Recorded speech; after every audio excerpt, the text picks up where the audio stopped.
In this video, we're going to look at how we can loop over an array of strings, and then we're going to look at how we can loop over an array of objects. So first of all, we need to create an array names. Then what we're going to use is we're actually going to use the JavaScript method to loop over these names.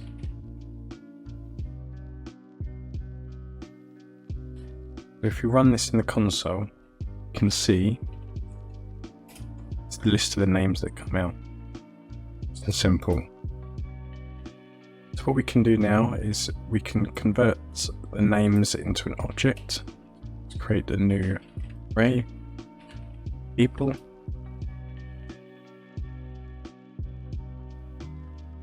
Here we're going to have Bob, Peter, Susie.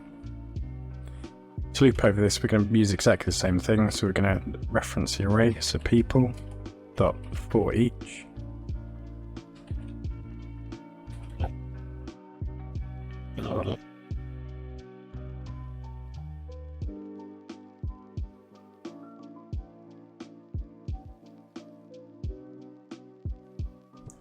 What we're doing inside this console log is we're actually referencing the single object inside of the array, and then we're accessing the key here. So if we were to console log person.name, person.age, and person.position, when we save that and we rerun this in the console, you can see Bob 20 developer, you can see here Bob developer, Peter 25 designer, and Susie 30 the boss. If you have any questions, pop them in the comments below. If you found this video useful, check out this video on the screen now to learn more about JavaScript. Thank you for watching.